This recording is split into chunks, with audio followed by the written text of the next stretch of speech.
Сәлеметсіздер ме, құрметті халайық. Біз Ибрашев Ербол Рүстемова Зәмзагүл 1978 жылы Ақтөбе медицина институтын бітіріп, распределение кезінде бізге Бейнеу ауданына, Маңғышлақ облысы Бейнеу ауданына барасыңдар деп бұйрық берілді. Біз енді сол кезде жолдамамен жіберген жеріне бару керек. Сонымен Маңғышлақ облысы облыстық ауруханаға интернатура өтуге келдік. Бір жыл сол Шевченко қаласында болып, 79 жылдың 1 тамызында Бейнеуге келдік.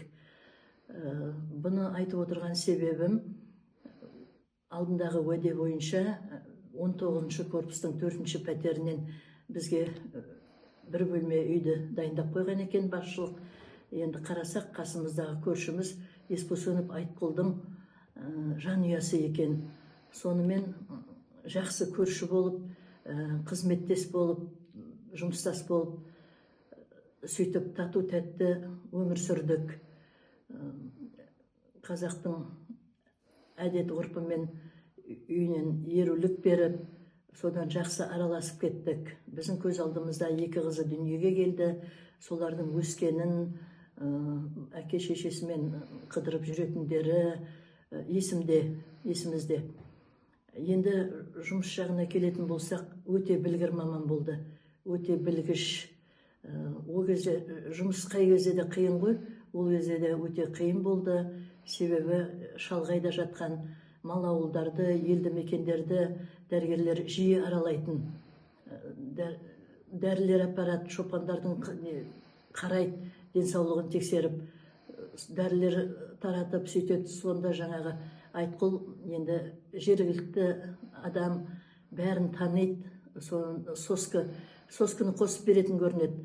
Сол кезде олар, біздің балдарымыз өсіп кетті десе, тілекші болып тұра берсін, немерең болады, шөберең болады деп сөйтіп айтатын, келген қасында болған мамандар күліп айтып келетін. Енді жайдары өте қарапайым, адамгершілігі мол азамат болды. Сонысымен біздің есімізде қалды. Жаңағы біздер терапевтер, педиатрлар бала қарайтын, бәрімізде жаңағыдай өкпесінде бір салқын тиген, ол кезде бронхит дейміз, пневмония дейміз, өкпе қабынуы. Сондай науқастарды Айтқұлмен кеңесіп, ақылдасып, сөйтіп шешетінбіз, емдейтінбіз. Сол еміміздің арқасында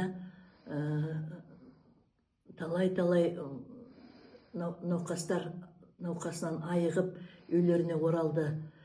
Енді бұлай үкіметтен, аурухана басшылығынан алған марапаттары есімінде жоқ. Себебі біздер жастар болғасын, ол кезде марапаттарға тіпті қызықпайтынбыз. Үлкендер алу керек деп. Ал халықтан алған алғысы шексіз. Халық әлі күнге есінде. Халықтың жыл сайын медицина күнінде еске аламыз өмірден кеткен азаматтарды, сол дәрігерлерді. Сол кезде Айтқұл ең басында қайтқандардың арасында Айтқұлдың аты аталып, жақсы қылықтары, жақсы мағыналы да мәнді өмір сүргені, бәріміз соны айтып, есімізге түсіріп сөйтіп отырамыз. Енді оның жарқын бейнесі мәңгі есімізде сақталады. Есімізде, халықтың есінде, халықтың мақтанышы, сондай жақсы маман болғаны, жақсы азамат болғаны, жайдары, өте ақкөңіл, сондай адам болғаны біздің есімізде. Енді жатқан жері жайлы болсын, балдарын желеп-жебеп жатсын. Мына жиен немерелері ғылыми жоба жазып, аталарына сондай жұмыстанып жатыр екен. Оң болсын, жақсы жағынан көріне берсін. Аталары мәңгі естерінде жүрсін.